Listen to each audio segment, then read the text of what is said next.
hello, everybody.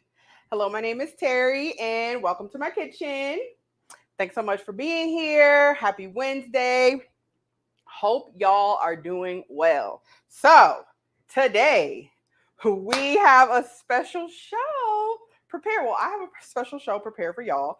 So, if you were here on Monday, you saw that we had a special guest and a very special, generous donation from none other than Thane Mithra. So, because of his generous donation, I decided to have like a little special show today. We're gonna have a great meal and we're gonna have a great topic. So I'm really excited. I know y'all already seen the thumbnail. I know y'all have seen what we're gonna be cooking today, but I'll go into more detail here shortly.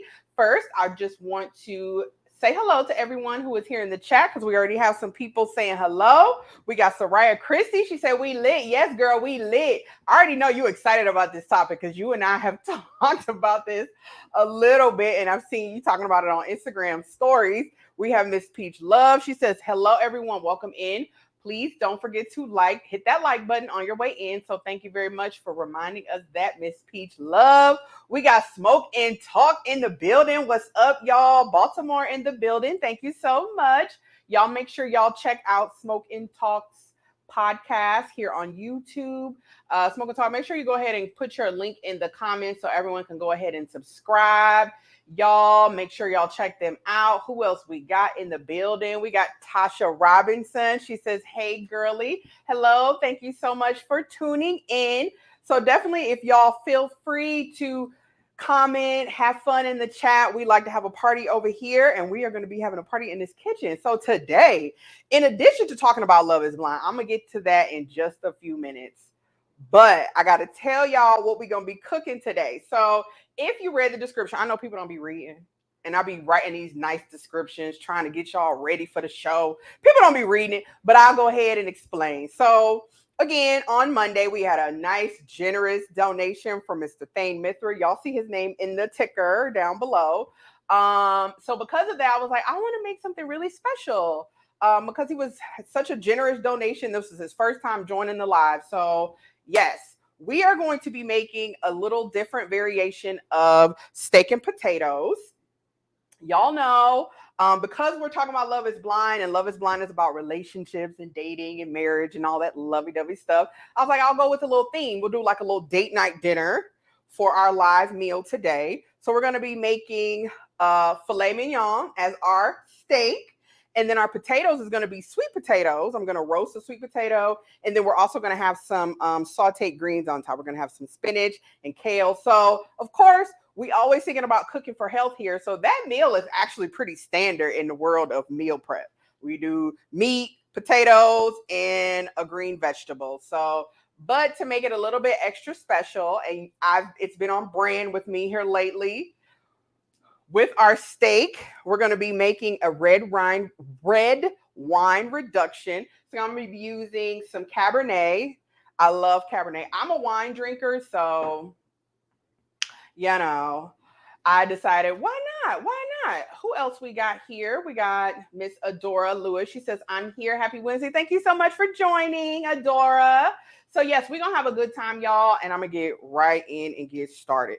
So y'all, before I get to the topic, let me confess something. If y'all don't know, if you don't know me in real life, I am 100% a certified lover girl. Okay, I'm a hopeless romantic. I love all the things, right? It gives me all the feels. So of course, when Love is Blind came out during the pandemic, I was obsessed. I was like, oh, this show is crazy, but it's good. And so I'm not surprised that I really like the show. All right, first things first, in terms of the food, we're going to be making, like I said, sweet potatoes. That's going to be our potato option for the day. So what I like to do with my sweet potatoes, I like to roast my sweet potatoes. I do not like boiling them at all if I can get away with it. And usually I can. So for this particular one, I just have a big sweet potato. I'm just going to use just this one because I don't need a lot. I've already cleaned it. I'm going to wrap it in foil, and then I'm just going to put it on my little pan and I'm going to roast it. My oven is already preheated at 400 degrees. I probably need to turn it up, honestly. I've roasted sweet potatoes at like 425, 450 if they were taking too long. But yeah, go ahead, wrap it in foil, put it in a little pan, and we're just going to put it in the oven and let us do its thing. Real simple. The reason why I like roasting sweet potatoes is because that high heat allows the natural sugars to just come out, y'all. I don't ever add sugar to my sweet potatoes, with the exception of on Thanksgiving when I do like a little fancy something. You know, Thanksgiving is all the comfort food. You're supposed to eat everything, the most fattening, the most sugary, the most everything, right? You're supposed to have all the calories on Thanksgiving. So, but that's the only time I ever add sugar to my sweet potatoes. I find that roasting them on high heat and then just taking them either out the skin, we'll take them out the skin. You'll see what we'll add to them. Very simple. We'll add some almond milk, or you can use the milk of your choice. You can even use butter, but I'm trying to reduce the extra fat that I'm adding to the food. So I'm just going to add a little bit of almond butter, or I'm sorry, almond milk, some cinnamon, some nutmeg, and that's it. They're so good. Trust me. I used to do meal prep. I've told y'all that before. I used to sell meal prep here in Phoenix. Y'all, people loved my sweet potatoes, especially when I would do sweet potato tots. And those were literally just sweet potatoes. And I would put cinnamon, nutmeg, and boom, they were so good. All right. Miss Peach Love says, sounds delicious. And we got Mr. First Man Jenkins in the building. He's waving hello. Thank you so much for joining. So we're talking about Love is Blind here, right? So I'm sure most of the men in the chat have not seen Love is Blind, and that is fine. I'm not going to go too much into detail of the actual show. I'm going to talk about more of the theme. So last season, we're on the 4th season of Love is Blind. There's been 4 seasons. It came out during the pandemic. And it was a whirlwind. Everybody on social media was talking about it. All my friends watched the show. That's all we could talk about. It was great. So if you're not familiar, the premise of the show is it's like a social experiment. They get like 15 men, 15 women in a city. I think this season they're in Seattle. They have them, they're all living in this house, or these 2 different houses. They separate the men from the women, and then they date. You date all 15 men or 15 women, depending on who you are. But the kicker is you date between a wall. So like you're in a room, they're in a room, there's a wall between us. You never see the person that you're dating. Y'all just talking, interacting in that way. And then after 10 days, I believe, you decide if you're going to get married to somebody.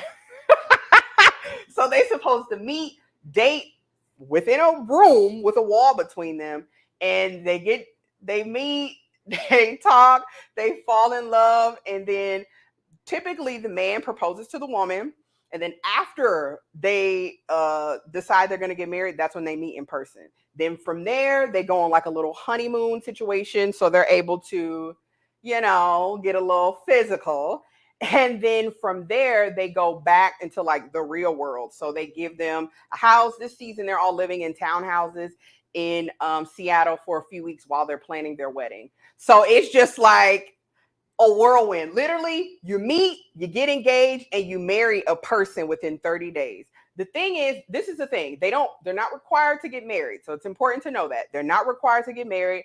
At the end of the experiment, once they get to the altar, that is when you learn if the person is going to marry you or not. So you literally can be standing up there, and it's the 4th season. So we all know people have said they was going to get married and they don't. The First Man Jenkins says, this sounds worse than 90 Day Fiance. I've never watched 90 Day Fiance, but I have a few friends that have watched it, and they say that show is wild too. Like all of these shows are crazy. Yeah, it's all crazy. Glamorous D is in the building. He's all snap. 10 days is not enough time. Hey. Soraya Christie says, it's better than Married at First Sight. I've never seen that either. But one of my really good friends from college, she loves all of these dating shows. And she says, yeah, this is what I will say. Last season was absolute trash of Love is Blind, right? Complete trash. I felt like everybody that was on Love is Blind was on there last season just because they wanted to have like some type of notoriety.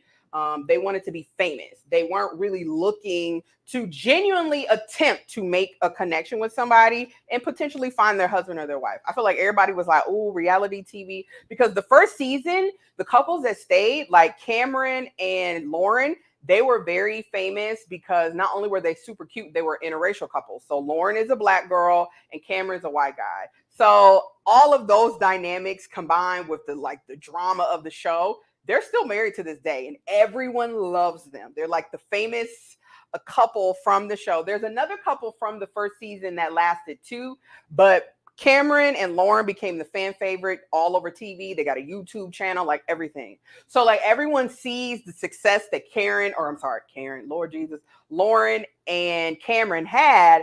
And I think that they're like, oh, I can do this too. Because there's money in being famous on social media. Hello.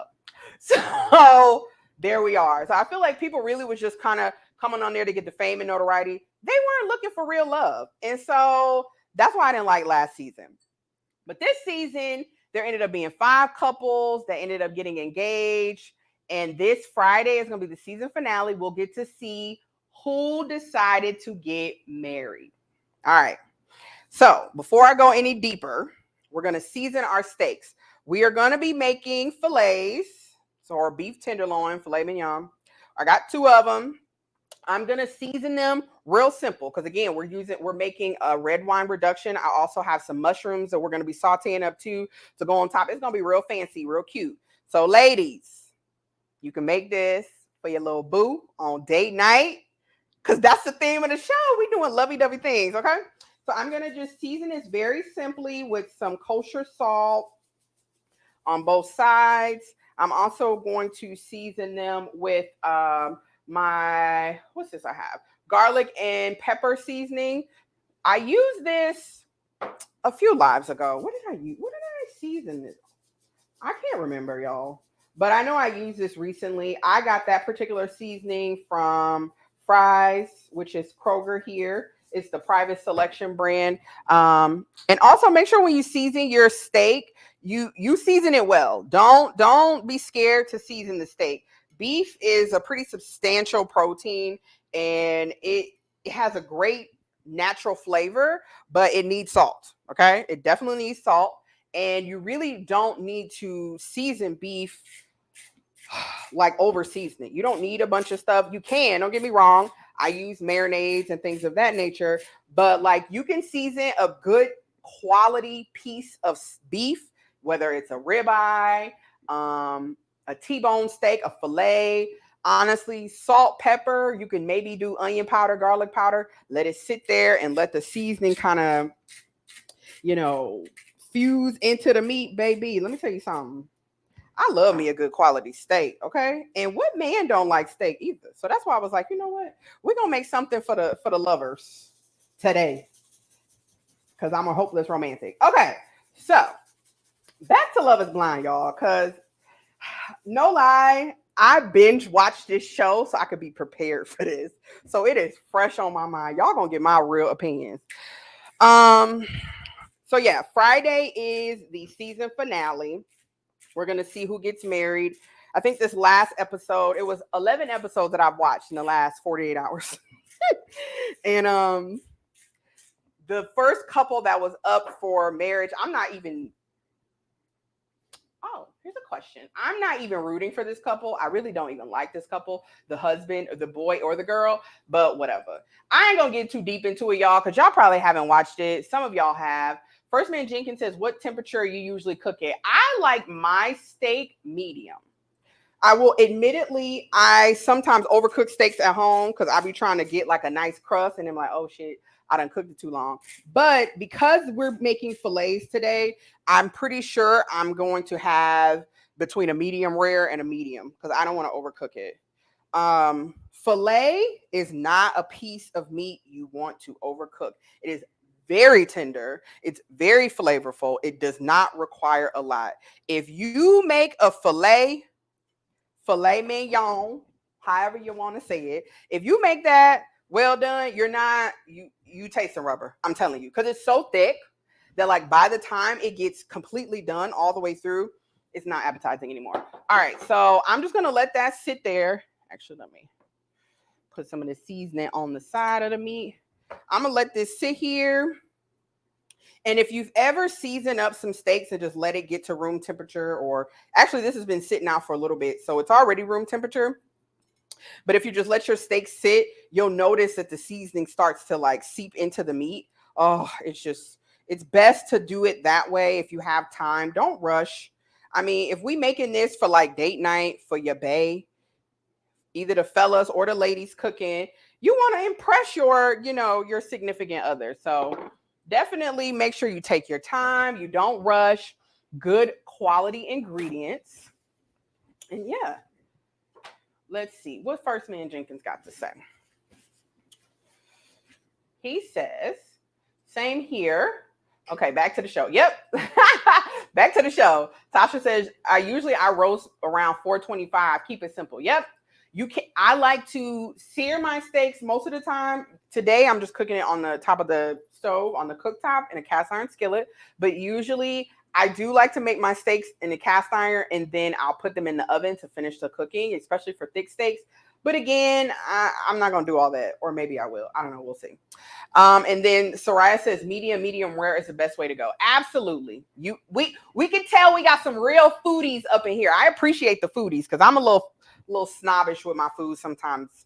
So, like I said, Friday is the season finale. And I think I'm going to do a part 2 to where I'm really talking about the show, especially after we see the reunion and the weddings. Like, I want to see all the drama because, y'all, it's been a lot of drama. We had a woman, which is going to be the first couple I kind of address. There's a couple that the guy was really nice. It looked like they were promising. And then homegirl, she turned out to be kind of crazy. And the other guy that she was dating while they were in the pods came around. And now she thinking she want to be with him. Y'all, it's a mess. It is such a mess, but it's good. It's good TV. So, like I said, I'm not going to talk too much about the actual show itself. I'm going to give examples and tell you a little bit, but I don't want to spoil it for anybody just yet. However, because this show has been on for 4 seasons, in addition to all of the other shows that you guys actually mentioned in the comments, we have a lot of TV shows surrounding dating, marriage, relationships, all that kind of stuff. And one thing I can honestly say about Love is Blind, because of the uniqueness of this particular show, I've seen a lot of different themes across it. And I want to discuss those themes.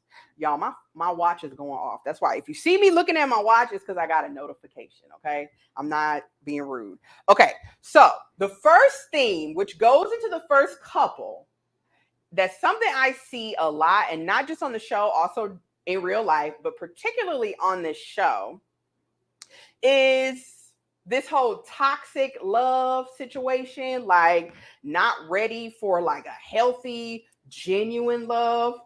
So remember I said that the first couple that I'm going to discuss, the girl, everything was good. The guy was really nice. But then, like, she started to get crazy. So this particular couple, their name is Jackie and Marshall. Looks like Tasha's never watched it. It's a good show. It's actually a really good show. I highly recommend it. I think it's very, very entertaining.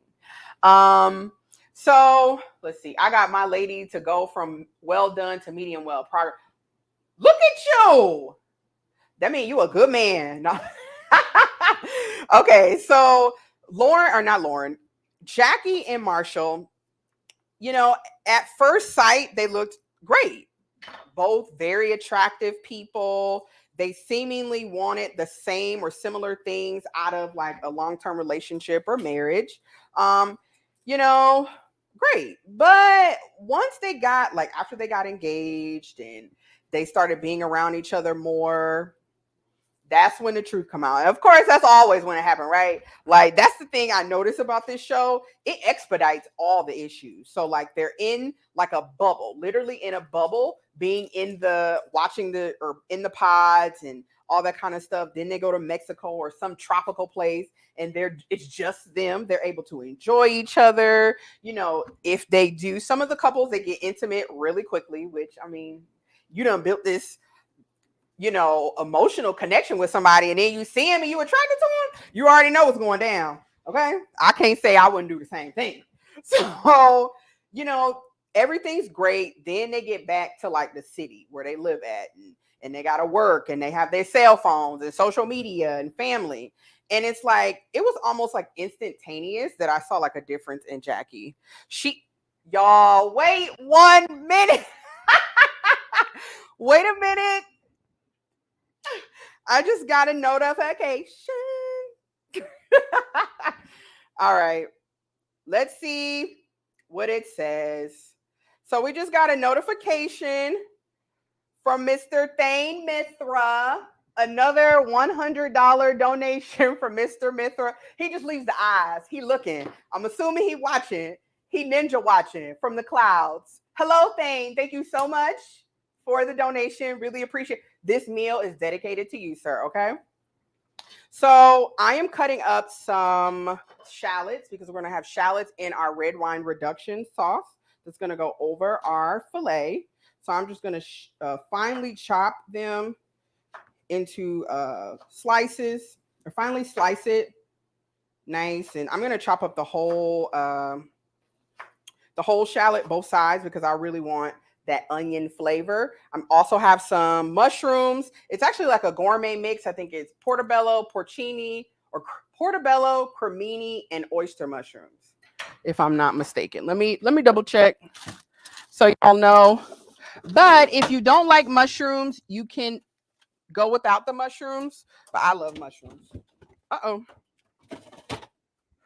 Let's see. We got cremini, shiitake, and oyster. I messed that all up. But yeah, these particular mushrooms, they're going to be so good. So I'm going to have some mushrooms. We got some shallots, garlic, rosemary. Y'all, this is going to be good. This is going to be good. Look, Thane says he's watching in the bushes. Continue to watch. You'll see your plate here soon, okay? Thank you so much. I'm going to update the ticker here shortly. All right, so as soon as Jackie and Marshall got back to the real world, things started to hit the fan. Marshall seemed to be one of those types of guys that like really is like a people pleaser. He wants his woman to be happy. He is one of those men who's a little bit more in touch with his emotions. Dare I say, some men on the internet world would say that he's somewhat of a simp. I don't think he's a simp, but I'm just trying to give y'all some adjectives and pronouns for context. He is a very nice guy, though. Marshall was extremely nice. Really liked him on the show. And like I said, I felt like he wanted to make her happy. Like one of the first nights he made her, or the first mornings they were together, he made her breakfast from scratch. Like, just really showing his lady that he loves her. He cares for her. Like, because when they was in Mexico, homegirl went crazy, y'all. She started crying and having a whole breakdown. I'm like, oh, Lord, this is crazy. Run, boy, run. But, in the name of love, he did what he had to do. All right. Who else we got here? Mr. Derek Gaines is in the building. Whew. My eyes are watering already. Mr. Derek Gaines is in the building. He said he's late. You are never late. Join when you can. Join when you can. Miss Peach Loves telling Thane, thank you so much for the support. Yes, we really do appreciate him. MAFS, a guy is on there I went to college with. Oh, on Love is Blind or Married at First Sight. Married at First Sight, yes. I've never watched that show. Tasha says she's never seen any of these shows. Yeah, me neither. Okay, so for our greens, we're going to need lots of garlic. We're only going to need a couple garlics for our sauce, but for the actual greens themselves, I'm going to slice up some garlic so I can have a nice garlicky flavor with our onions and our, not onions, with our spinach and kale. I have some baby spinach and baby kale. I'm just going to saute up real nicely with some salt, pepper, and I might add in a little bit of chicken broth just to help make sure that it nice and wilts, but nothing too crazy. A little steam, and we'll be good. So yeah, Jackie started going crazy. And then once they had an event where everybody came around, the next thing you know, the guy that she was involved with, he came around, and then it just went crazy.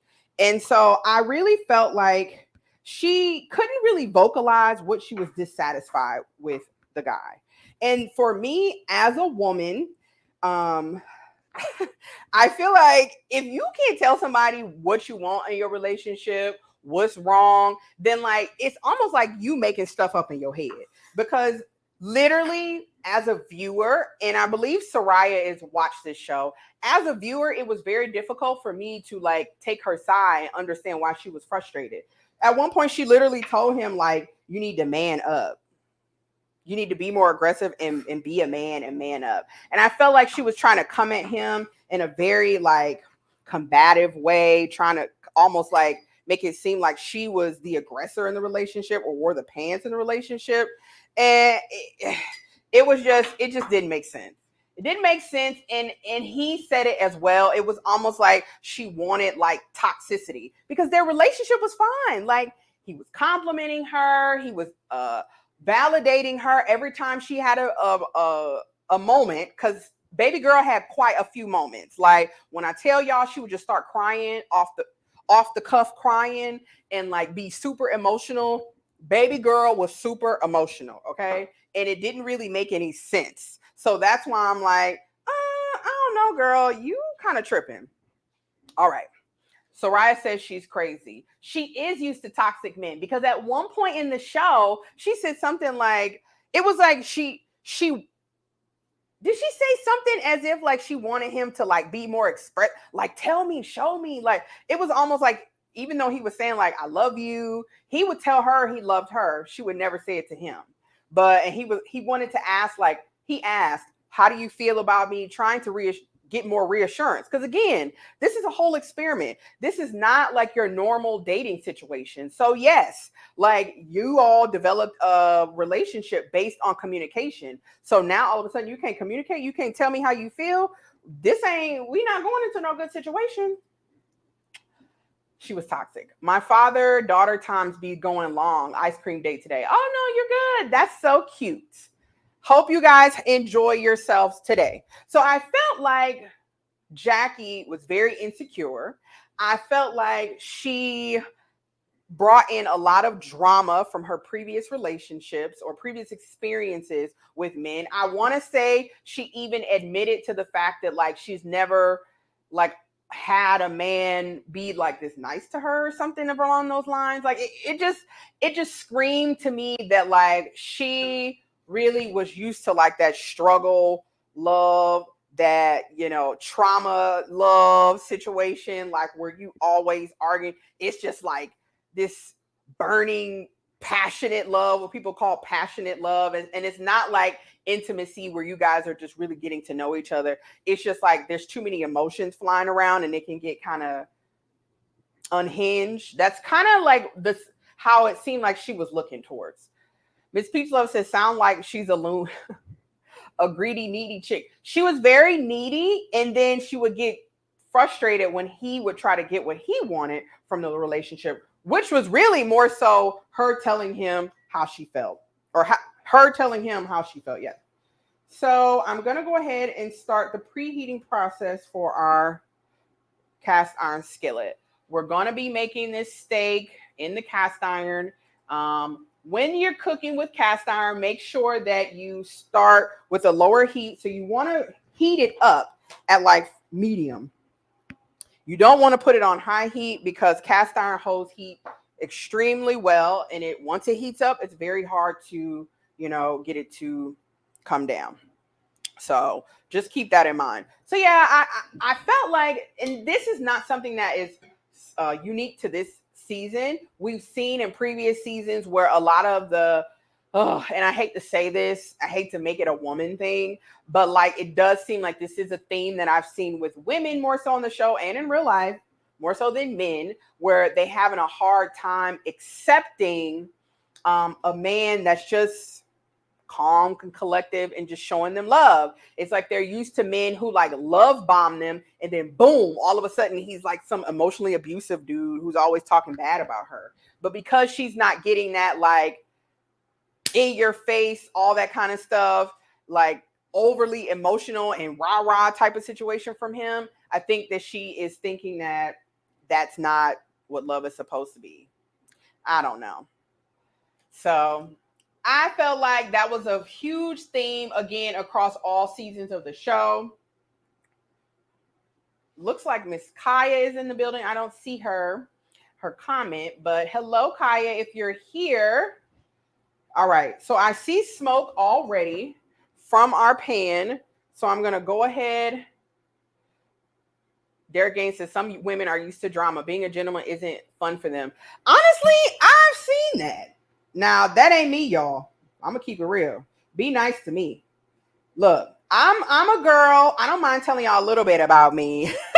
I'm a girl who's always kind of been into older guys, men that are older than me.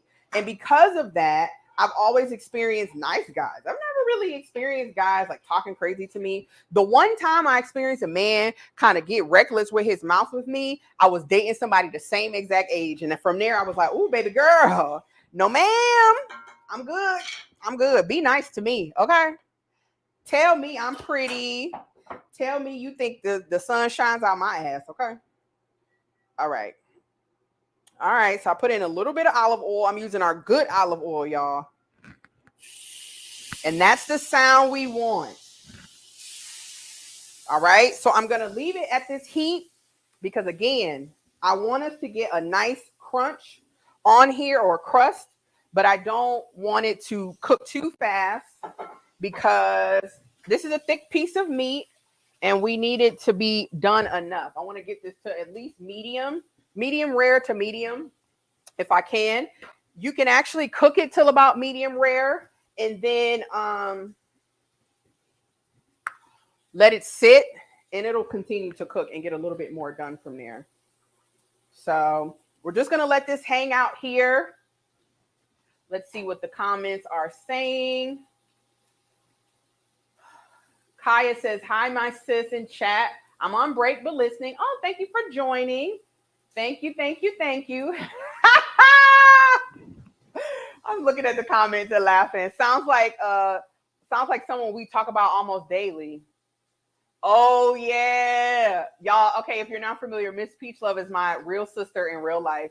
So we be talking mess every day. Let me open my window, y'all. This smoke. Y'all see the smoke? All right. Let's see.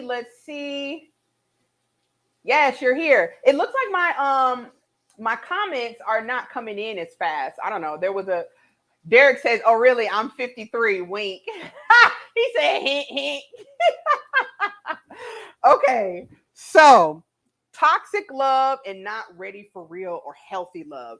And again, like I said, this is something that I've not only seen on the show, but it is a theme that we've seen in real life. We hear it talked about all the time on social media. A lot of people like to say some women don't like nice men. They like thugs. They like Pookie and Ray Ray, all that kind of stuff, right? And I really just think it's because they've never been in an environment where they've seen healthy love modeled, where they've seen what couples really look like. Like most of the married couples that I know, they go through their routine day to day. They go to work, they come home, they hang out, whatever. They go their separate ways, hang out with their friends, and then they come together, hang out with the couples. Like it's just a normal everyday thing. It's not like some wild, passionate ride, roller coaster ride that they're on where there's a constant up and down and up and down. No. Are there issues that come up in relationships? Absolutely. Are you going to have disagreements with your mate? Absolutely. You two different people. So of course you're going to have disagreements. You're not going to always agree, all of that, right? But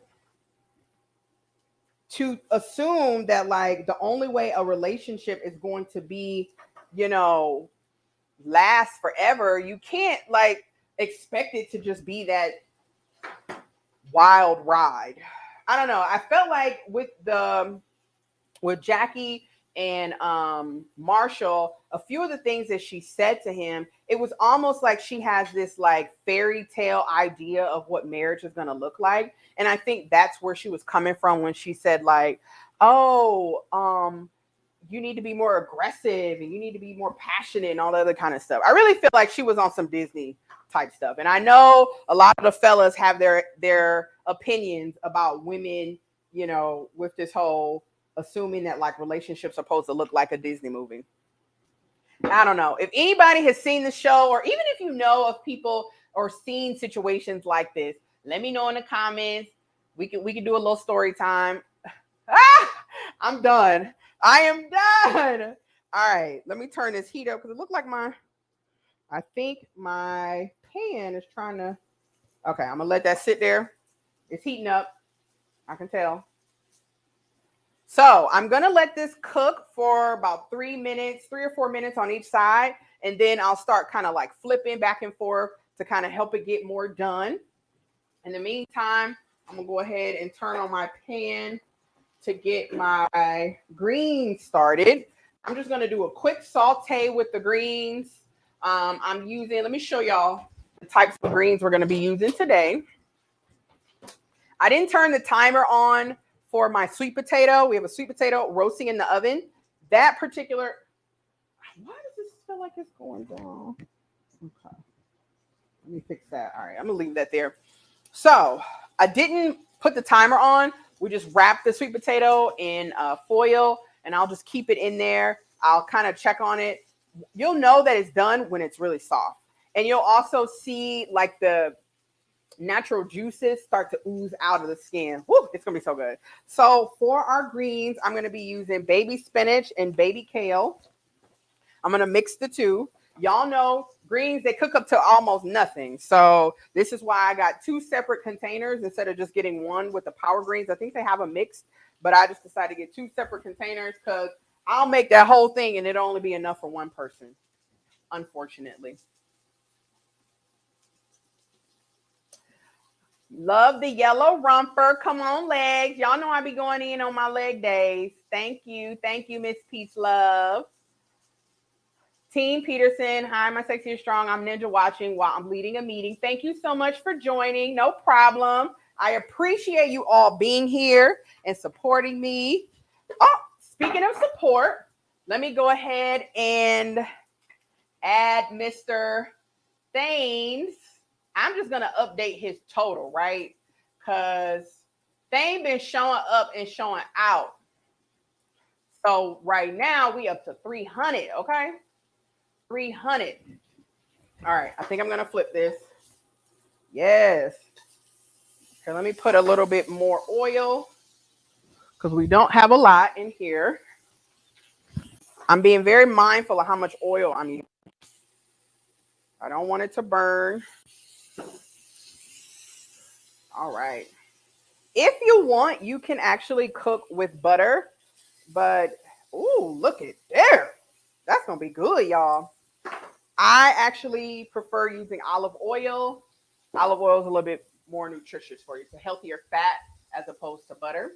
So this is why I'm using olive oil for everything today. But like I said, you can use butter if you are a little bit more generous with your fat intake. I am not willing to be generous. All right. Thank y'all. Beautiful sear. Derek Gaines says he like medium rare. Okay. I like medium rare to medium. All right, so for our greens, I'm going to start with some olive oil. I'm going to add in the garlic that we chopped up, and then I'll just let these. All right. So we're just going to let this sit here, do its thing. I will be slicing this up.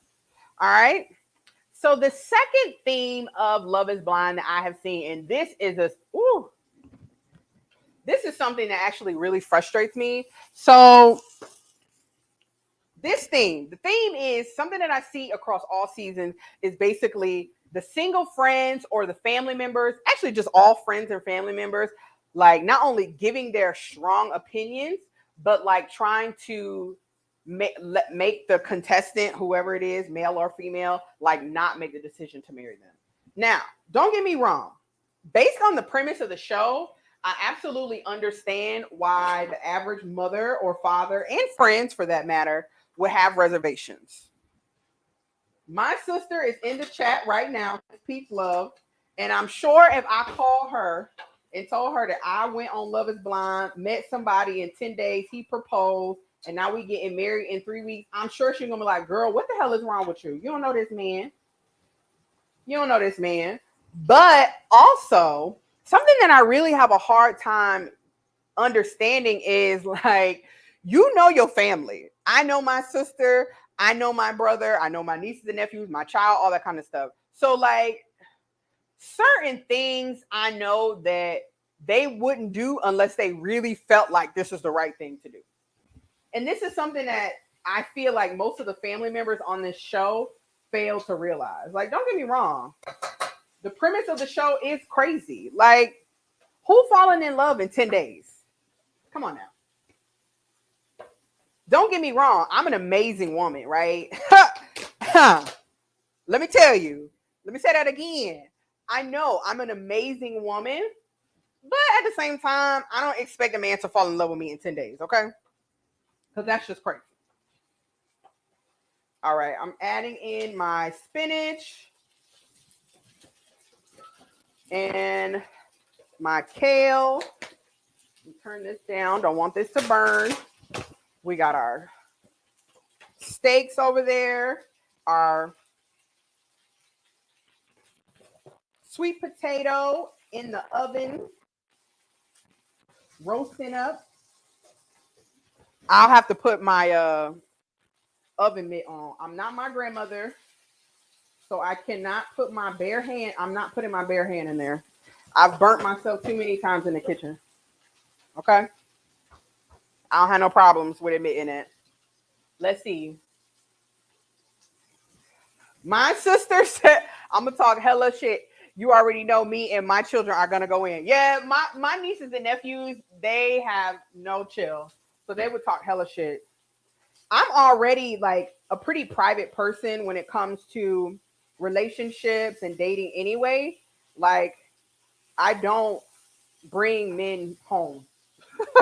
You got to be a real special man if you meet in my family. So I understand why this show is hard for a lot of people to, come to terms with. Parents, especially as a mom, I want my daughter to be happy, when she gets to that point in her life where she's dating and meeting someone, possibly to marry. Like, I really want her to be happy. But at the same time, don't think I ain't going to be looking at this sucker like, who is you?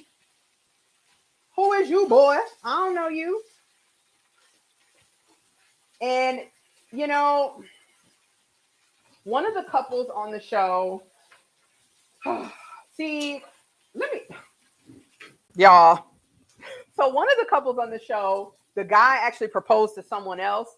They broke it off, and then he proposed to the other girl he was dating in the pod, right? So because of that, of course, there's going to be all types of apprehensions, rightfully so. But the girl's father, y'all, look at this here, baby. Look, ladies, I'm trying to tell y'all, this we cooking up a meal for these men, okay? We're gonna have a beautiful sear, lovely steak. So because of the nature of their relationship, of course, the parents are gonna feel away because the guy told everybody what happened. He told everybody that he picked somebody else first. They didn't work out, and once him and homegirl saw each other, then it was magic. So the dad is not feeling it. And again, I understand the dad is concerned about his daughter, but at the same time, like, Dad, you done been married and divorced and then married again. So clearly you had to make your own way in life too. So I don't think it was fair of him to be like basically telling her that she's making the wrong decision by marrying him, especially because you don't know him.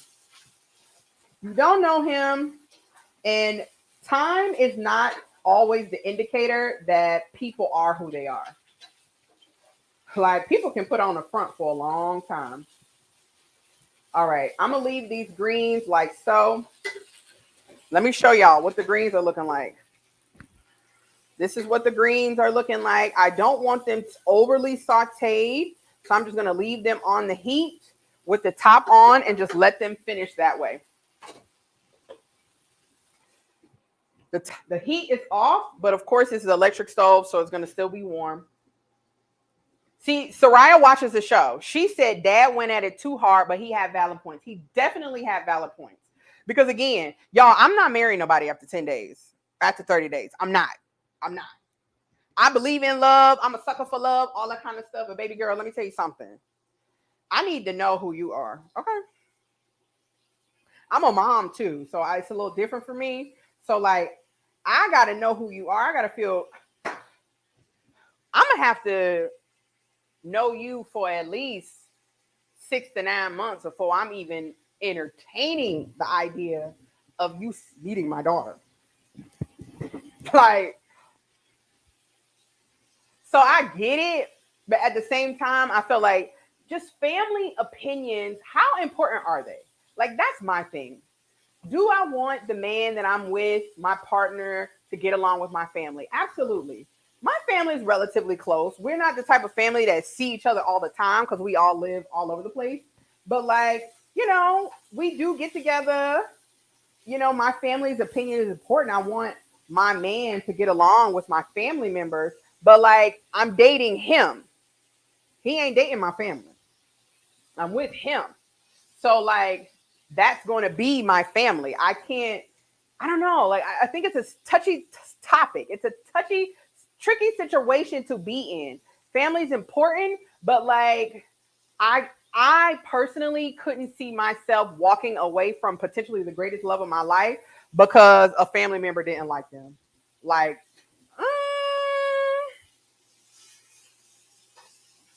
I don't know. What do y'all think? Yvette says, nope, family can be a major problem. They can be a major problem. Y'all, we cooking today.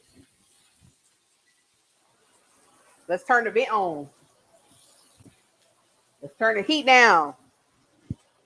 I'm going to take these steaks off soon and let them sit.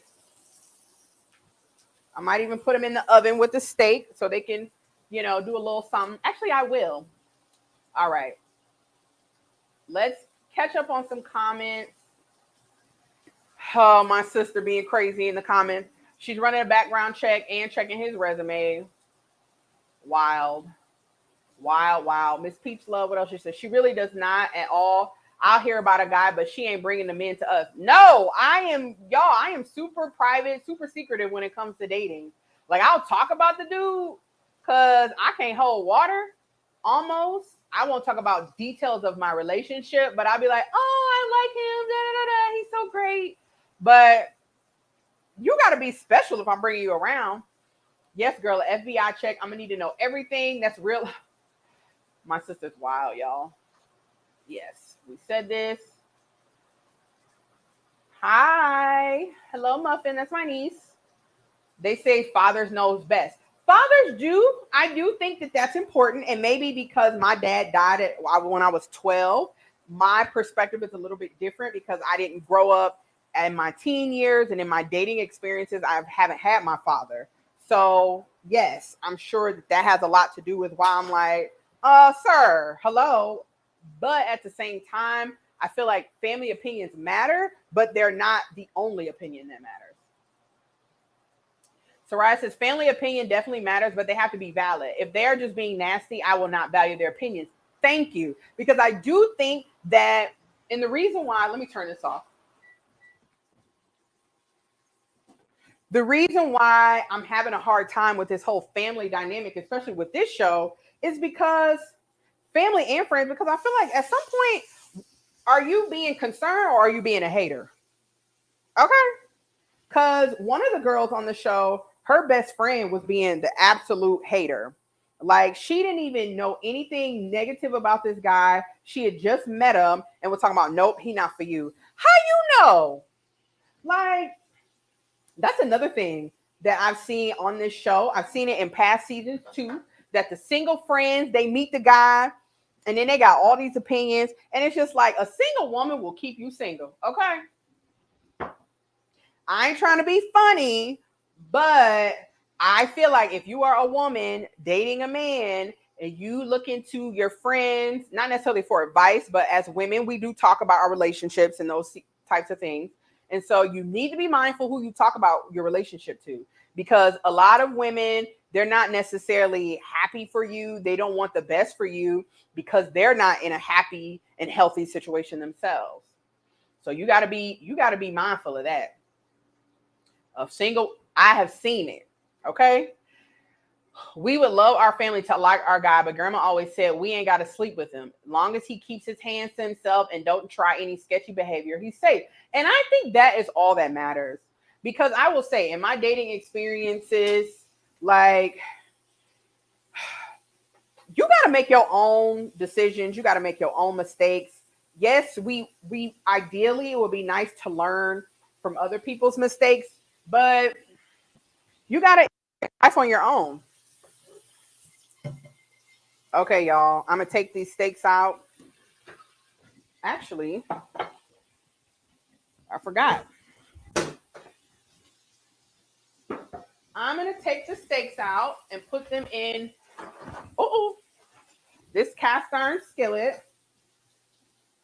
Oh, baby, baby, baby.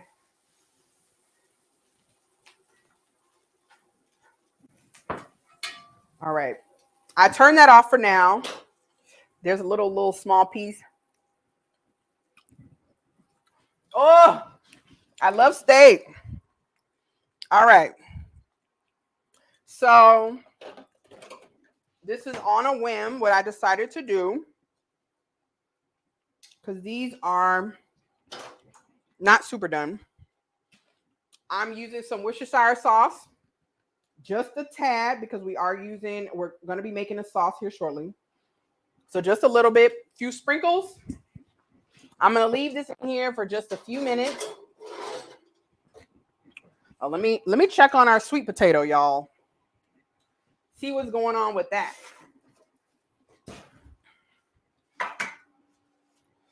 Okay, we're going to have to turn the heat up real high. So I'm going to turn this heat up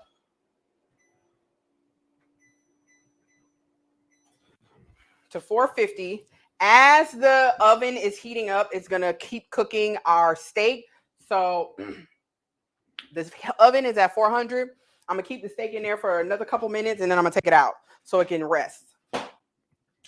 So we'll let that go, and then we'll get ready for our sauce, all of our ingredients. This, excuse me, y'all. So I am making a red wine reduction for the sauce. So we're going to be using red wine. When cooking with wine, they say it's best to cook with wine that you would actually drink. When I cook with white wine, because I don't drink white wine, I buy cheap wine. I'm not going to lie. I buy the wine in the box. I don't care. But when I decide to do any type of red wine sauce or use red wine in my food, which is usually with beef dishes work well with red wine. I always use a decent or really good quality wine, something that I would actually drink. I love Cabernet Sauvignon. I think I said that right. I ain't French. I'm from Cleveland, okay? So because I've had this particular brand, it's called Bonanza. Oh, it's so good. So Cabernet, it is a dry wine. It is not a sweet wine, which is what you want when cooking. If you're not a dry wine person, don't spend a lot of money on the wine. It really doesn't matter that much. Of course, the better the quality, the deeper and more depth of flavor you'll get. But you will be fine with just a regular run-of-the-mill red wine. Either Cabernet or Merlot are really good options to use when cooking with red wine. You could use a Pinot Noir.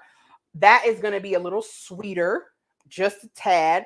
But typically, most recipes when you are cooking with red wine, they want you to use a dry wine. So I will recommend always Cabernet or Merlot. I prefer Cabernet over Merlot, but I like them both. Okay. So that's my little lesson on wine. Okay, let's see what the comments are saying. Men who aren't trying to F you and really care about you winning need to vet men for you. Okay, so I have heard this lots of times, and I actually believe this to be very, very true. I I do think that at the same time, I have to make the decision for myself. However, I would always seriously consider the opinions of the men in my life who I can trust, right? So I think that's just a caveat. I don't think that I personally, at my big age, if I was younger, then I probably put more weight into the opinion of the men around me, especially if my father was still alive. But at 37, I'm gonna do what I'm gonna do. Sorry, whether that's right or wrong. That's just it is what it is. Soraya says couples should not get advice from single people. Thank you. Thank you. However, Miss Peach Love says, however, we know that some points family makes are not always valid. We have to make sure we are taking advice from people who know how to have healthy relationships. This is also very true because we've seen with our own two eyes people that have very, very toxic relationships. So, y'all, I'm about to open up my wine. I have an electric wine opener because I'm a little fancy sometimes. So, we're just going to open this. Hopefully I did it right. Damn, I ain't do it right.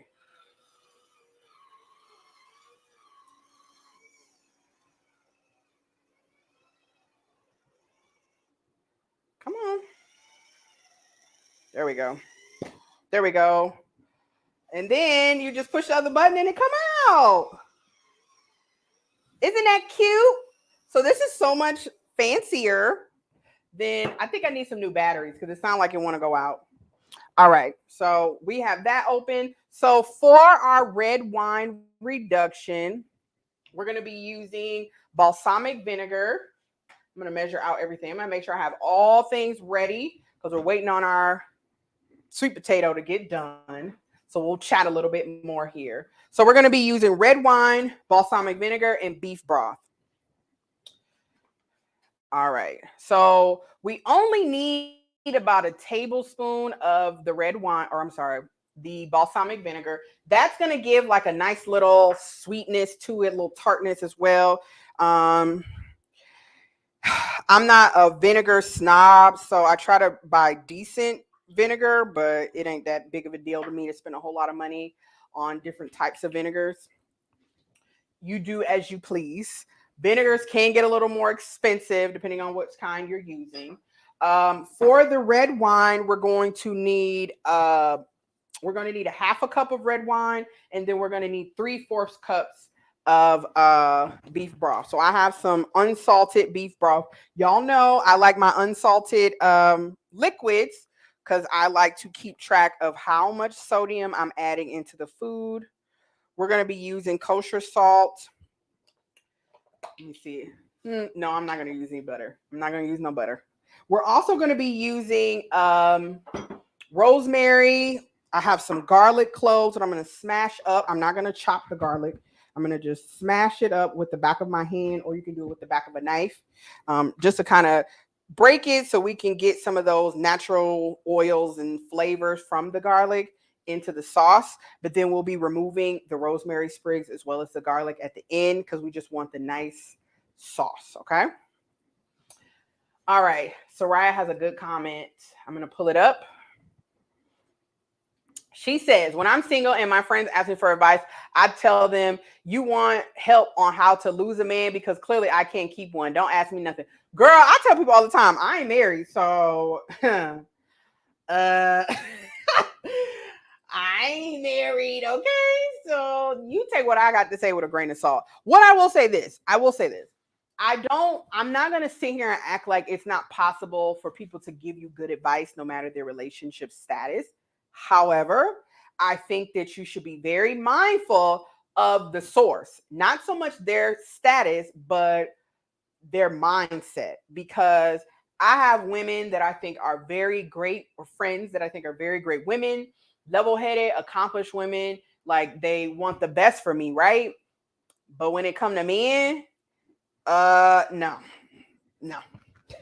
I can't take their advice. Either they're bitter from past relationships or they just don't do that great with picking men. So why am I going to ask them anything? All right. So I'm going to go ahead and take out my steaks. We just had them in here for a few minutes. I'm gonna leave this leave my sweet potato in here. Okay, yeah. We're increasing the heat on there because y'all, we need this done.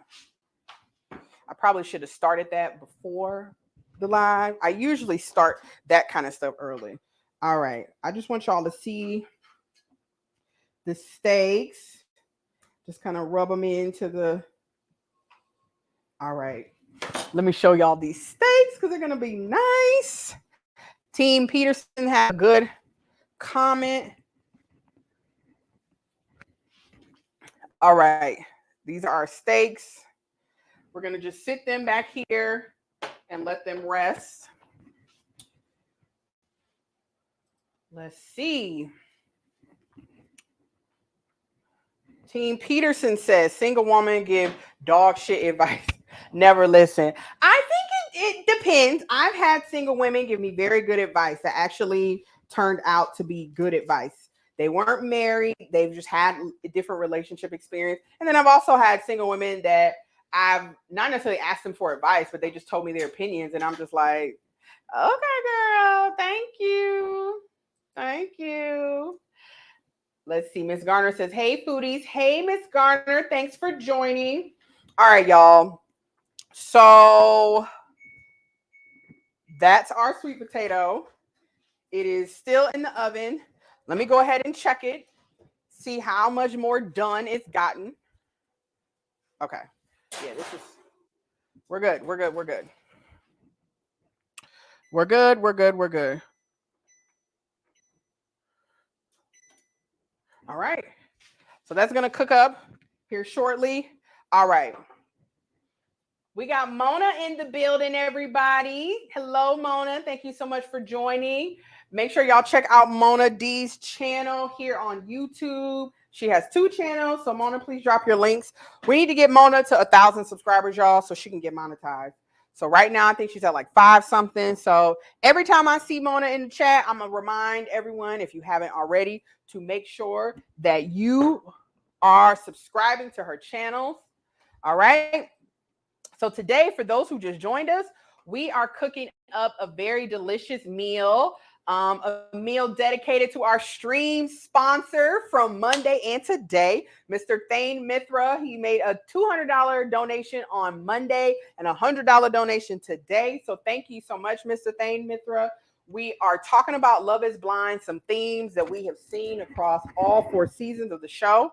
I just recently binge watch Love is Blind so I could talk about it. Plus the fact the wedding episode is happening on Friday and I want to see which of the couples actually got married. So I watched 11 episodes from the last 48 hours in the last 24, 48 hours. And it's been a lot of TV. And so the first theme that we went over was toxic love. You know, we had a couple on there who I felt like the woman in the relationship, she was used to, you know, that toxic love that a lot of people glamorize on social media, in real life. You know, a lot of people feel like it's always got to be something going on in a relationship. Like, I'm sorry, but I don't know about y'all. I like situations where it's, I don't want to say boring, but it's just like, we good. Like, we see each other. I check on you every day. You check on me. We talk. I don't necessarily have to see you every day, but I do need to see you consistently. You support me. I support you. We go on dates. We spend time together. All of that, right? I don't need no up and down. Always something going on. Some type of disagreement. Some type of confrontation or no, I don't need that. I think that some people assume that like that means if somebody is always passionate, because people love to use passionate. No, you ain't passionate. You just insecure and angry, and you always got something to say. I don't think that's passion.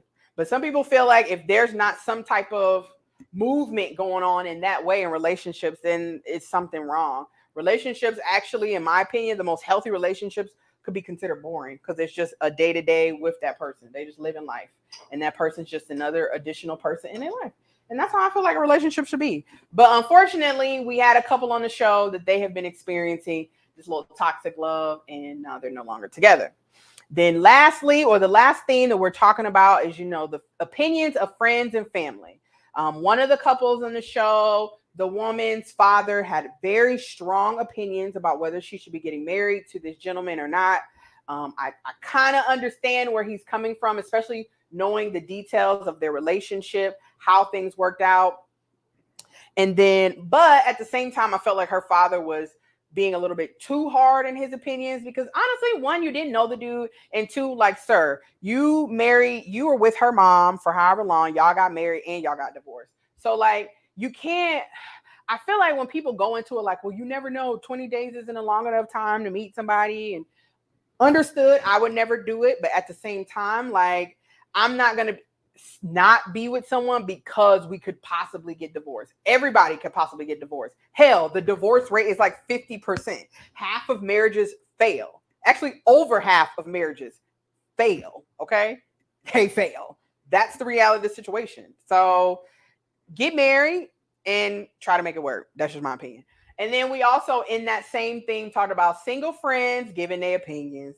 And I think we've all come to the conclusion, especially for women, this is really more so women. I don't feel like men really give each other advice when it comes to relationships, unless it's something like crazy going on. But we've come to the conclusion that single women are not necessarily who you should be asking advice for, because guess what? Your single girlfriend could be your biggest hater, and she could be trying to see you miserable like her, lonely at night, hugging your pillow. Mona D says she's behind on the show. You got to hurry up and get caught up, sis. Salute to Thane. Yes. Thank you, Thane, so much. I totally feel you on that. Yes, Miss Garner. I had the urge. So we're going to have a glass of wine while we discuss this last topic, this last theme that we encountered on the show. So for our steak, because we're cooking up some filet mignon today, because we're having date night. Well, I'm not having date night in real life, but I'm making a date night themed meal. We're having filet mignon. We're having some roasted sweet potatoes that we're going to mash up. And then we also have some sauteed baby kale and spinach. So this is going to be a nice little romantic dinner. I'm going to make a red wine reduction sauce. And since I'm using a delicious red wine that I absolutely love, I'm going to take a little sip, because why not? Speaking of sips, y'all, in the background, I am trying to figure out how I can do an infused meal. We had a suggestion here on the show a few times to do some herbal infusing of our food. So I'm checking that out. I got people supporting me in the background on the show. So depending on how things go, we might either make some butter or buy some butter and oils to cook with and infuse our food. So stay tuned for that.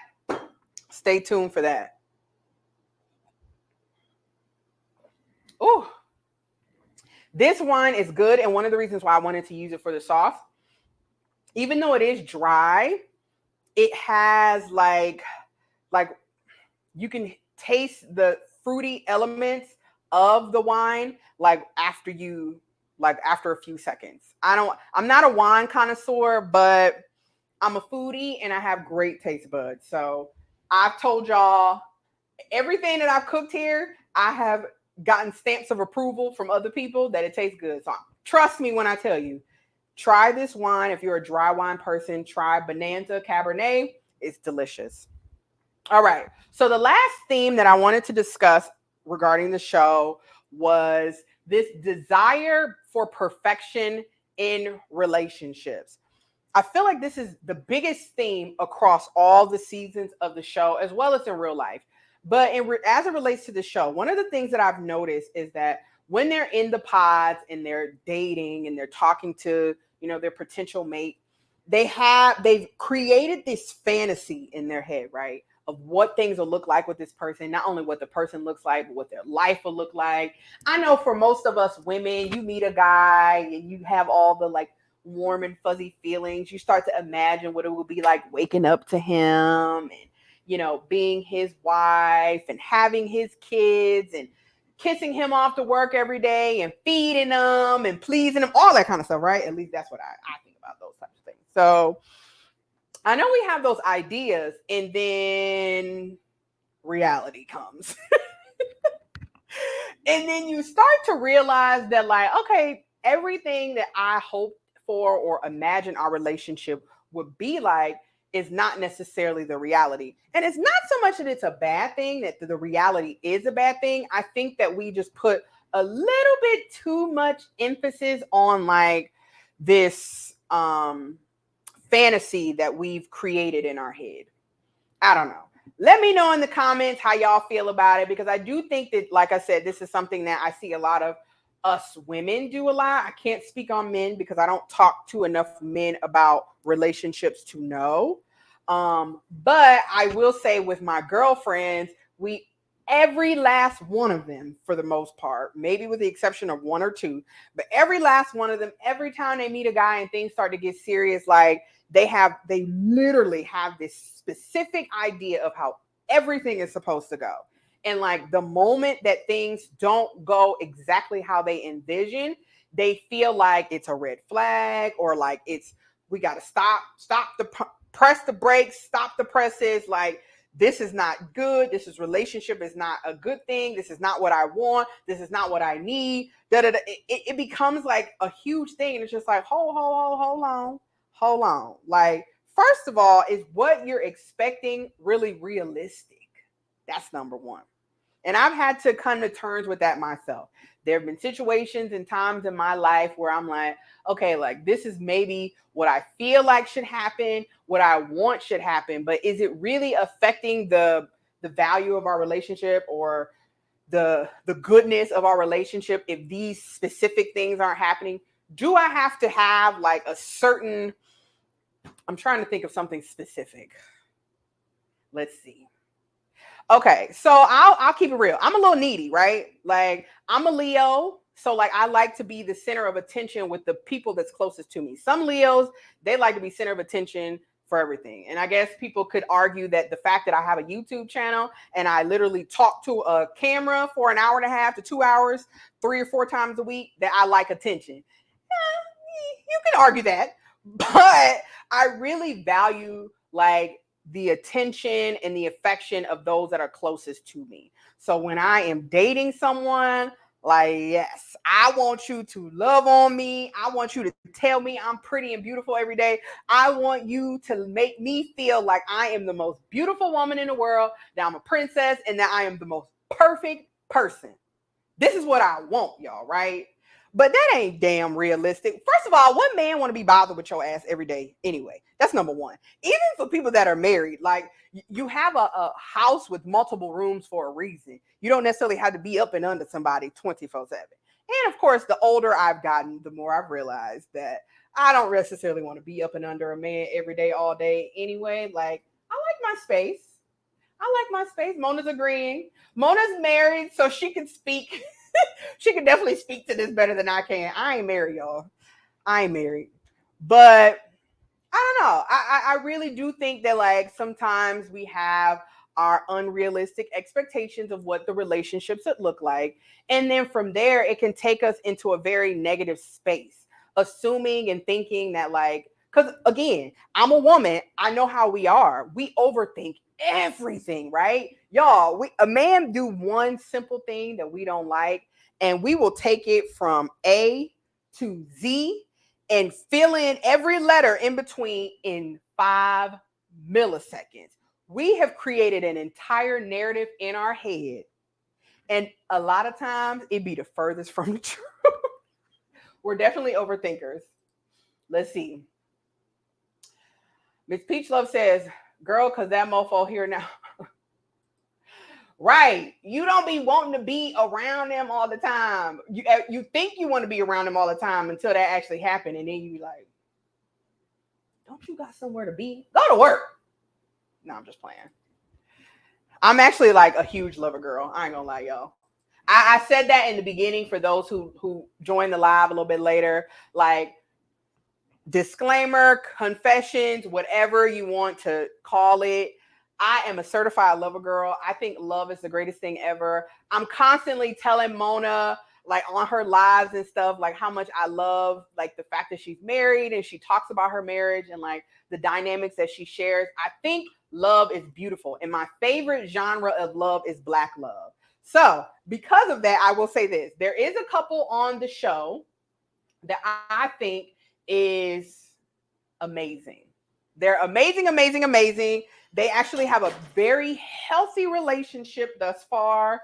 They both seem to be people that are very confident in themselves, secure in where they are in their lives, and then they're looking to merge their lives and come together and spend, and create a life together. And I think that that is really, really important. Like, you have to recognize that whoever you're with, wife, long-term partner, husband, whoever, like, they aren't you, number one. They are not you. And I do find, and I've had to check myself about this, like, I can't expect a man to be Terry with a penis. Like, because that's literally what I feel like a lot of people, and I at sometimes have thought, like, you should do everything how I do it. You should think how I think. You should want the same things I want. All of that. No, they're a completely different person.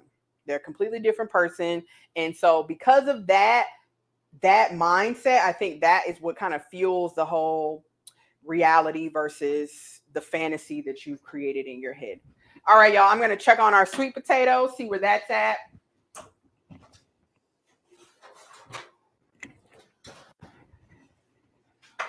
Ooh, baby. We getting there. It is almost done. All right. So let me show y'all. You can kind of see the juices. Oh, wait. The juices are coming out of the sweet potato. It has been wrapped in foil and we have it roasting in the oven. And then once it's done roasting, it's almost done.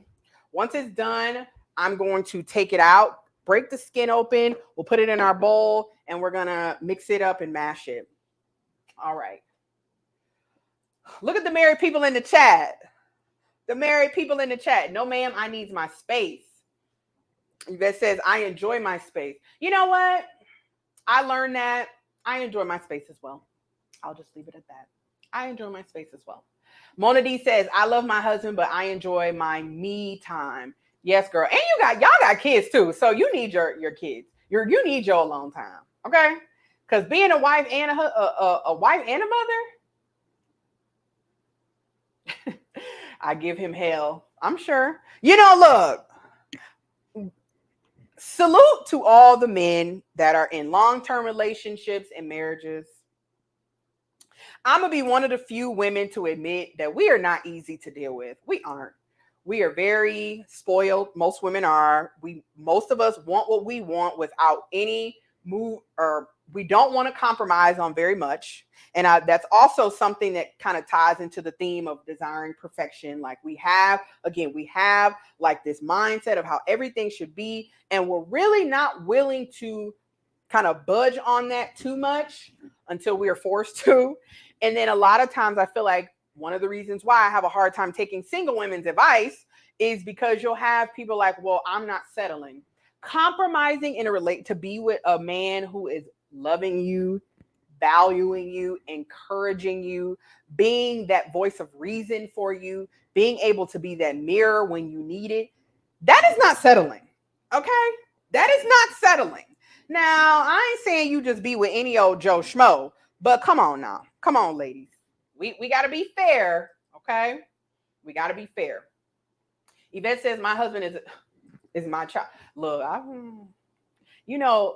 men, they need us. I'll just say it like that. Men need women, just like women need men. Oh, yes, we can't interfere with how men move/operate. I catch myself trying to step on my husband's toes. I have to say, no, Mona, you're out of pocket. Slow your roll. He has it under control. Thank you for saying that, because it kind of goes into what I was saying. I really do. One of the couples on the show, I don't think that if they do get married, I don't think they're going to last. The couple is Kwame and Chelsea. I don't like them. I don't like them. One, I feel like Chelsea is one of those women who's a princess. Her family loves her. They've spoiled her to death. And like she's had a negative experience in relationships. So now she's like, unwilling to compromise and settle. You know how we always say that. We all women say that, including me. I done said that before too. We didn't all say that. She's unwilling to not get what she wants, right? So she's very hell bent on getting what she wants. Kwame is going to be moving from Port. He's uprooting his life to move in with her, which I have more traditional mindsets when it comes to relationships. I don't want no man moving in with me. I'm moving in with you, or we moving in together. But that's just me. So he's uprooting his life. He's making a whole bunch of compromises and changes to his life. And she's not really having to change much of anything. And I feel like that's a recipe for disaster. I feel like she has envisioned how she thinks her life should be. She's loving her life. She loves her job. She loves her apartment. She got a dog she loves. Her family is very loving and supporting. They've opened and welcomed Kwame into the family with open arms. Everyone loves him. It's important to know Kwame, you can already assume he's black because that's an African name. Chelsea's actually a white girl, okay? So it's an interracial situation, and that can be very sticky, especially when the woman is white, because you might have a white dad who ain't going for that, or you might have a white mom who's not going for that. But surprisingly enough, they've actually been very, very welcoming to him. They really like him. They think he's a great guy because I don't really like Kwame, but he, on paper, he's nice. I'll just say it like that. So, but Chelsea has this amazing life, I feel like, and I feel like the only thing that was missing was a man. And so all she's doing is just inserting Kwame in her life. I don't feel like they're merging their lives together. And I feel like that's a recipe for disaster when it comes to marriage. That's just my opinion. You can take it with a grain of salt because guess what? I'm married, okay? Mona D says, facts. There's a difference between compromise and settling. They're reaching. Very much so. That's usually they are reaching. Yes, the word reach is very strong. Oh, we got somebody new in the building. Stephanie's here. She says, Rocky the dog knows Kwame is a mistake. Girl, Rocky, the dog. Rocky is Chelsea's dog. Oh, he's so cute. I love dogs. All right, I'm going to start my sauce. Y'all, it's time. I know y'all ready for the food because I'm ready to eat. I'm going to start drinking wine. I'm supposed to go and work out, but my workout partner, he has a business meeting. So maybe I'll do a few little exercises for my clients this evening. We'll see. Y'all pray for me. That's awesome. I can imagine how difficult interracial. Okay, can we take a moment to discuss that? Because that is a theme, of course. That's going to be a fourth theme. We've seen it happen on the show lots. And first of all, I already mentioned the first couple, the success story of Love is Blind from the first season is Lauren and Cameron. Lauren is black. Cameron is white. They actually have a great family. Both of them live in Atlanta. I want to say Cameron's family is Southern, so it could have went left. We're gonna keep it real over here. It could have went real left.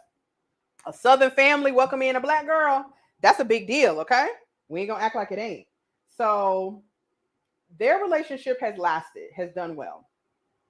We have seen a few couples on here that I don't know about. I think Kwame's mom, she's not excited about him marrying Chelsea, and so she didn't go to the wedding. And they're making it seem like a religious thing. I think that they're trying to save face. I really think that Kwame's mom doesn't want him to marry Chelsea because she's white. Honestly, we know that a lot of foreign African families, they want their African kids to marry other Africans. Like half the time, they don't even want them to be with Black Americans or African Americans. So yeah, I think that is something that they're just not addressing on the show because Kwame's mom, they showed the beginning of the wedding. They just cut it when Kwame was supposed to say if he was going to marry her or not. And Kwame's mom didn't come to the wedding. His sister and I think his brother did, but not the mom. She didn't show up. All right, so I'm just sauteing my... I forgot to put in my mushrooms. That's okay. Saute my shallots. I'm going to add in my mushrooms. If you don't like mushrooms, you can leave these out, but I love them. I'm going to also add in... I'm going to Swish that around. Also add in our rosemary and garlic cloves. So I have this on a lower heat because I really don't want this to burn. All right. So let's see what y'all saying in the comments. Mona says, now I want some steaks. Girl, go ahead and get you a steak. Make you a little steak dinner for you and hubby. Because this is like giving date night vibes. If I had a husband, he'd be eating real good tonight, y'all. If I had a husband, I wouldn't care about skipping my workout. Because I'd be like, why don't you just let's have date night before the kid come home, you know? Oh, Lord Jesus. I was about to say something. I'm going to keep it cute. I ain't going to get out crazy today on the internet, okay? Because the internet is forever. Mona D says, I'm doing some outdoor working out today. It's 81 degrees here. Ooh, y'all, I am so happy that the weather is getting nice. Okay, let me show y'all what the... Let's see what the weather here is today. Y'all know I live in Phoenix. It's the desert. All right, so I'm adding the beef broth. That's about 3/4 cup. It's 91 degrees here right now. Yeah, the high is supposed to be 95. It's probably going to reach 100 degrees here soon. At least probably by the end of April. I can see it being 100 degrees. It went from like 50 degrees to hell in 5 minutes. Okay, so with the, I'm going to turn the heat up because I'm about to add in the rest of the liquid. And what we're going to be doing, like I said, it's a red wine reduction. So that literally means we're reducing the liquid by half. And that's going to make the flavors more intense. Everything is going to get married together. It's going to be a whole party in your mouth. Okay. So now I'm going to add in the balsamic vinegar. And I'm going to add in the red wine. I'm supposed to add in a 1/2 cup. We're just going to eyeball it. We're going to be some little alcoholics today. That looked about a 1/2 cup, right? All right. So I'm just going to let this come to a boil. I'm going to season it up a little bit. I'll add in the same garlic pepper seasoning that I used on the steaks. This has very little sodium in it, so we will have to add in some salt. And I'll add in some kosher salt. Just a few little shakes. Oh, yeah. This smells so good. This rosemary and the garlic and shallots and the red wine. Ooh. Look, ladies, please try it out. Make this for your man, girl. For the ladies who trying to get the ring, make this for him. Okay? Yes, we're still cooking, okay? We still cooking. We almost done. Our sweet potato is taking longer than expected, so Miss Peach Love says she may just be subconsciously looking for a beard in Kwame. Uh-oh. When you have everything and aren't compromising anything, that usually shows what's going on. Oh, okay. I mean, I see a lot of women who literally do seemingly have like a really good life. And so it's just like at that. I see this in a lot of older women. I'm not sure how old Chelsea and Kwame are. I think they're both in their early 30s. But I do find, now I'm not saying this is 100% fact, but I have observed that it appears that, you know, when you do have a situation where you have a great job, you have a great life, family, friends, all that kind of stuff, you're only missing a man, you're willing to just take whatever nice man you can find who's willing to just give it all up for you. And in that case, that could be like a beard situation. It's not so much that y'all have like a really fulfilling relationship on both sides. It's just almost like you're checking a tick the marker off the tick box or to-do list for your life. Like, oh, I'm supposed to get married, so this is what I'm doing. Yep. Let's see. What's the difference between shallots and red onions? Red onions are great to eat with raw and salads. Shallots are a more milder onion flavor, but still pretty poignant. I would say use or shallots for sauces as opposed to red onions. Red onions are perfect for salads and to eat raw. You can still cook them. Um, I've made Nigerian jollof rice before. And so when I've made the jollof rice, the recipe that I got from a Nigerian friend, he actually said use red onions. They have the little flavor. It's nice. Yes, we doing boozy. Let's see. It's 80 in Cincinnati. Yes, we're gonna have some boozy. Oh, did you change your name? I recognize this picture. Is this Z Swift? Looks so good. Thank you, thank you, thank you. Derek flying to Phoenix to eat. Right. Derek said he want to play. I hope not a bad question. Is this recipe posted somewhere? No, this recipe is not. Actually, you know what? I'm using like a basic red wine reduction recipe. This is already reducing something serious. Let me turn this down. Let me taste it.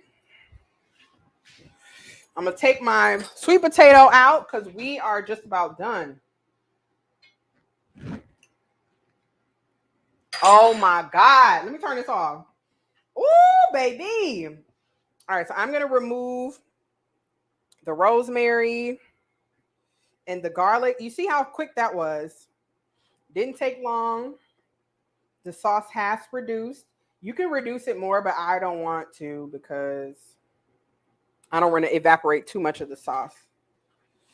All right. Get the rest of the rosemary out and just keep in the mushrooms and the shallots because that's going to go nicely over our steak. We are making filet mignon, sweet potatoes. We have some sauteed greens. The greens are baby spinach and kale. And then we have our red wine reduction sauce. This is going to be delicious, y'all. All right. Let me take out our sweet potato.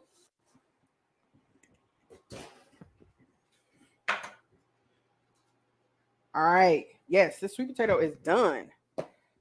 I'm going to make it done. All right. So we're going to be mashing up the sweet potato, okay?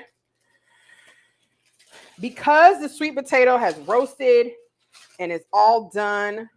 Let me make sure y'all have a good view of everything that's going on here.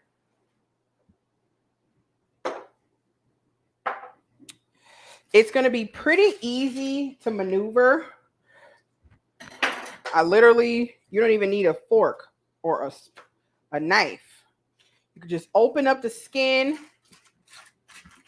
And I'm just going to scoop out the insides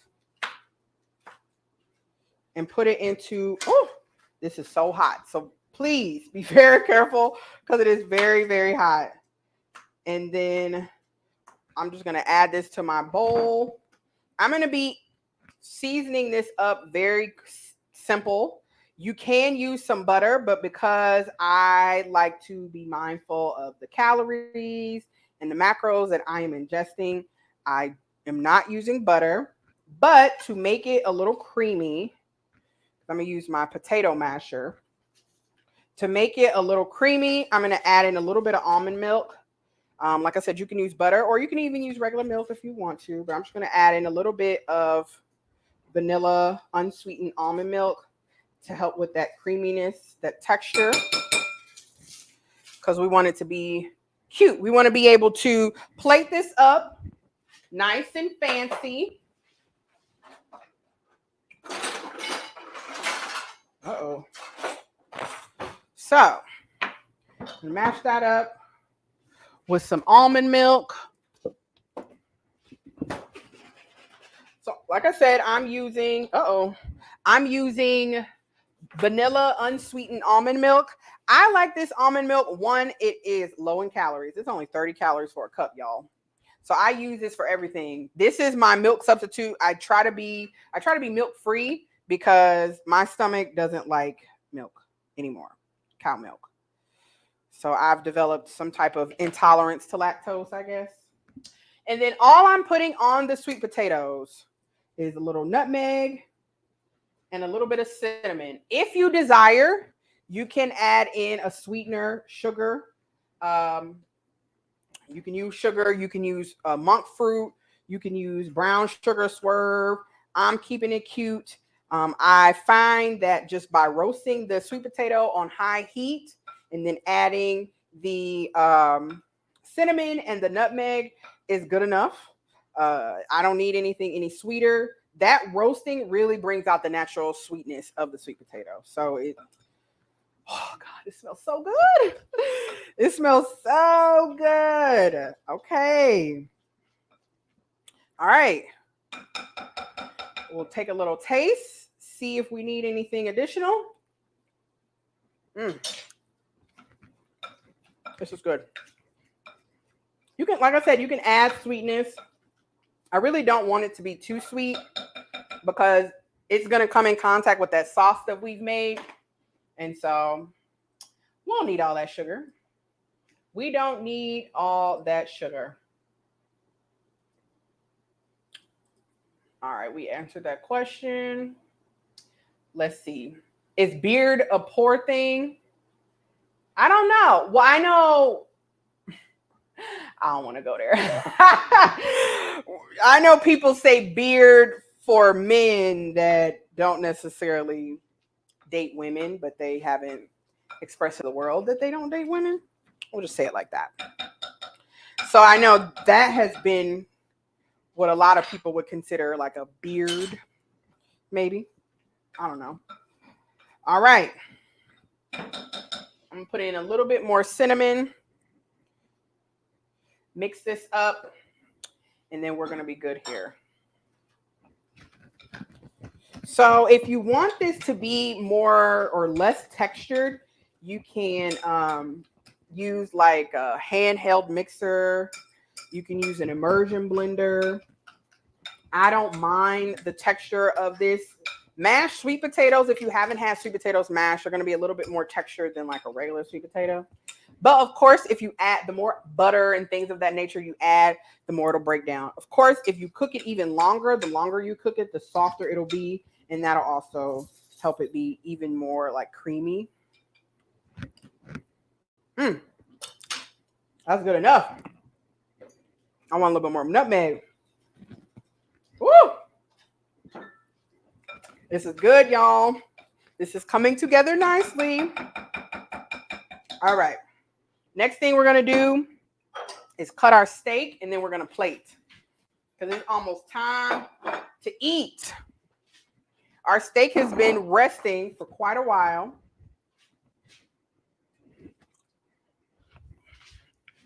So we're going to cut the steak. We made 2 fillets.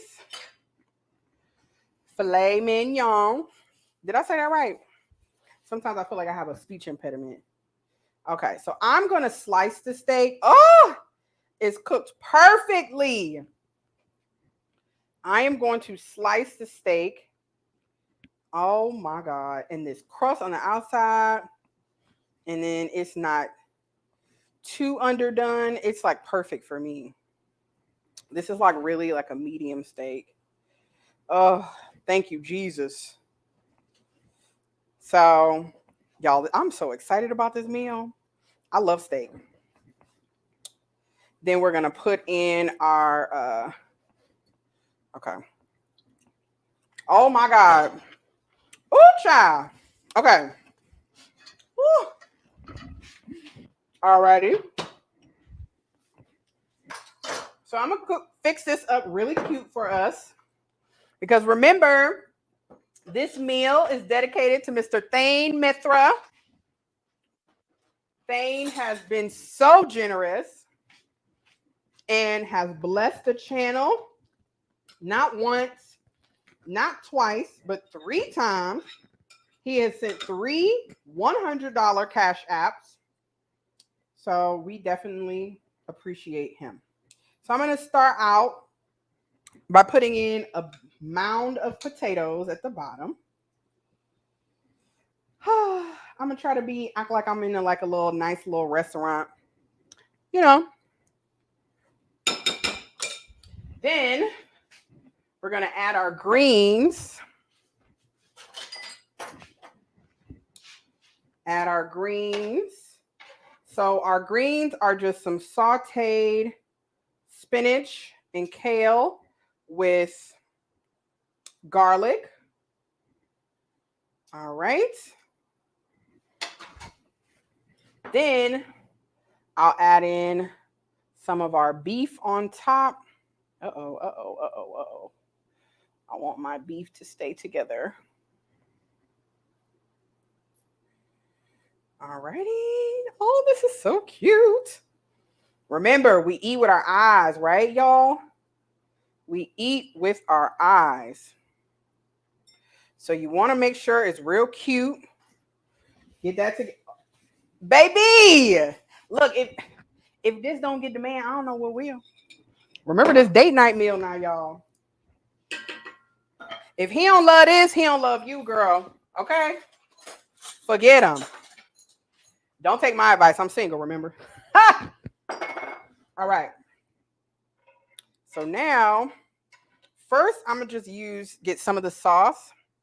I don't want to show y'all just yet. Ooh, baby. I'm just going to drizzle some of the sauce on top. Then we'll get some of the onions and mushrooms and let that sit on top there. Add in a little bit more sauce.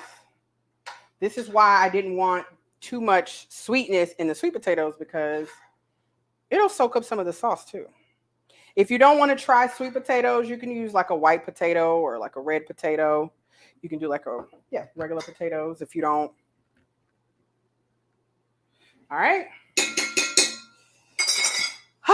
Let me fix this up nice for y'all, and then I'm going to show y'all the final plate.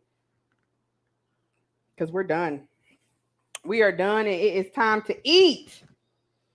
All right. Y'all ready? Let's see what the comments saying. Okay. Oh, yeah. He says he did change his screen name. All right. Derek Gaines, you use beef base. I use beef broth in the sauce as well. All right, y'all. So here we have it.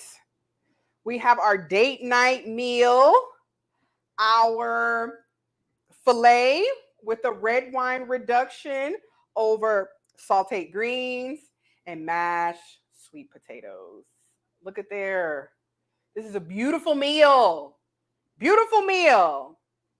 Steak perfectly cooked, okay? Perfectly cooked. All right. Let's get ready. So I said earlier, we're definitely going to have a part 2 about Love is Blind, because the season finale as well as the reunion are coming up soon. I know the season finale is on Friday, and the reunion, I want to say, and someone confirm in the comments, but I believe the reunion is going to be on Sunday, but I'm not 100% sure. I'll find that out. All right, y'all. Let me take a picture, get a video, refill my wine, and then we'll take a taste. Feel free to ask any questions in the comments. We have one already. I'll answer that after I take the picture and take a bite. All right. Oh, this is so cute. Look, the lover girl in me is activated, baby. Okay? Huh. Let him know what you're capable of, girl. Let him know. Tell him if he don't find out, somebody else will. You are the prize. Look, I'm talking shit. All right. Let's do some pictures, because this is a beautiful meal. Oh, y'all, this looks absolutely beautiful and so good. I cannot wait. All right. It is so dark in here today. Oh, that's my screen. All right. Let's take another picture of just this food. Y'all, this plate looks good. I did that. Okay, I'm gonna pat myself on my own back because the way that this plating looks in person, I'm gonna show y'all again before I taste it because this is good. This is giving like food stylist vibes. Okay, I am so impressed with myself. I'm so proud of myself today. All right. Look at there. Ooh, looks so good. Look at that steak. It is perfectly cooked. All right. I'm going to show y'all again. We have our filet with our red wine reduction sauce over our sauteed greens and our sweet potato, mashed sweet potato. This is an amazing meal, date night meal for you and Bae. Make sure you cook it up good, ladies, for the man in your life. Because if I ain't one of those people talking about, oh, you only cook for a man that's deserving. If he in your life, he need to be deserving. Why are we with men that aren't deserving? So that goes without saying. I don't say all that. Oh, girl, that goes without saying. I don't be with raggedy men. Okay? I don't do struggle love. I don't do toxic. I don't do that. Okay? We got somebody in the building. Maggie, the substitute teacher. Thank you so much for joining, Maggie. Everybody put congratulations, Maggie, in the chat because she just recently crossed over 6,000 subscribers on YouTube. I swear we were just celebrating Maggie hitting 2,000 in February, and now she's at 6,000. So she is growing rapidly. Make sure y'all check her out. She cooks every single day. She streams every single day on her channel. So check it out. Check out her gluten-free, dairy-free, and sugar-free recipes, okay? If Mona is still in the chat, if you can drop Maggie's link so that everyone could go ahead and subscribe to her. All right, I'm going to, y'all. I'm so excited. Let me taste this for you. And then I'm going to answer Stephanie's question because I see her question in the chat. All right, I got a little bit. Okay. Oh my God. I want to marry myself, okay? Oh, girl. Oh my God. Listen.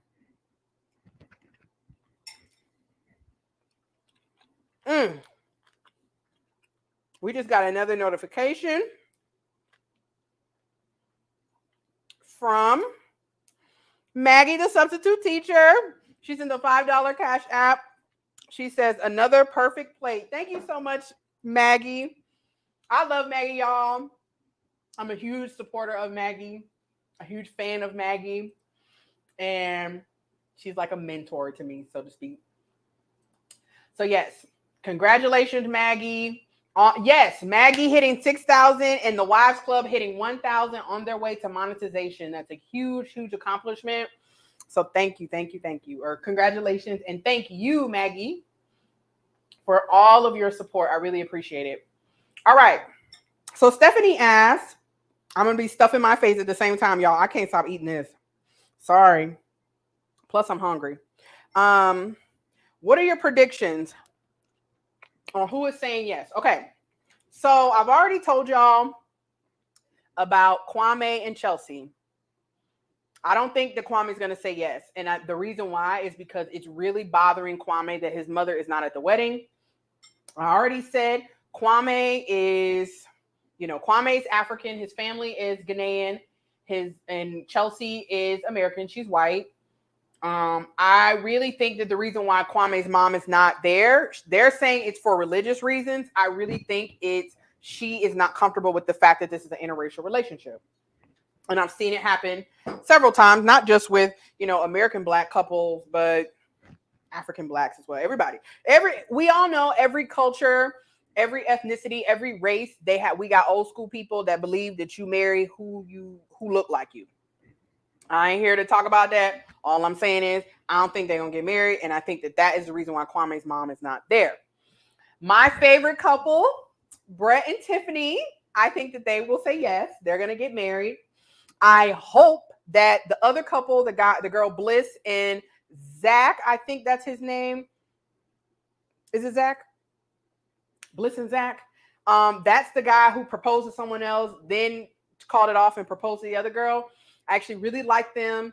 I think that they'll go through with it, but she might say no. There's a huge possibility she might say no because I think that she might be swayed by her dad. The fact that her dad is so hell bent that is not going to last because it's going so fast. I do think that could be a reason why she says no. And then the last couple, Micah and I can't think of the other dude name. I think they'll say yes. I really like them. I love them actually. So yeah, that is my take on Love is Blind. The season finale is on Friday. It's on Netflix, so make sure y'all check it out. You know, Netflix, you can binge watch it. So I literally started watching Love is Blind because I was like, I want to talk about it. And I knew about things that was going on because I've watched people react to it or I watched people on social media talk about it, but I hadn't watched an entire episode myself. So I was like, let me sit down and watch it. And y'all, I like the show so much. I was watching it on my phone on my way to the gym to train my clients yesterday. And I watched it on my phone on the way home. So it's good. I highly recommend it. I know the guys are probably like, I don't want to watch that. But for the ladies, if you want some good reality TV, you know, it's some drama on there. This season is way better than last season. Last season, like I said, it was a bunch of people who just wanted to be famous. This season, we got people on there who look like they genuinely looking for a partner. All right, y'all. That's all I got. Ain't got no more. Thank you so much to everyone who joined today. Thanks again to our stream sponsor, Mr. Thane Mithra, for his generous $100 donation today. And then he also was the stream sponsor on Monday for a $200 donation that day. So we appreciate him for his $300 he has given to the channel. We will definitely be reinvesting that. And we are going to think of something really good to cook on Friday. I will be back here on Friday. If you have any suggestions, anything you want me to talk about, anything you would like to see me cook, I know I owe y'all some gumbo. I owe y'all a gumbo. I might just make gumbo and not try to make it healthy because I really am just struggling with this whole making gumbo healthy. I like real gumbo. Okay, so we have that new pot from Z-Whiff. We might just go ahead and use that and just make some real gumbo, y'all. I see. So we have that. But like I said, if you have any suggestions or anything, you can send me an email. You can reach out to me on Instagram or you can make a comment. Thank y'all again for joining. I really appreciate it. Thanks to Dora for joining. Derek says he'll pass on the show. Look, I know the men, they don't want to watch reality TV. That's fine. It's definitely, but like I said today, I just wanted to use the show as a way to usher in the conversation because we have been seeing some themes on the show. And I think that they're relevant, even if you don't watch it. So again, thank y'all so much for being here. I'm going to finish my delicious food. Make sure y'all try this. Make it for your little boo. Trust me, he or she will love it. I'll see y'all Friday. Thanks again for all the support. I really appreciate y'all. Y'all have a good one. Bye.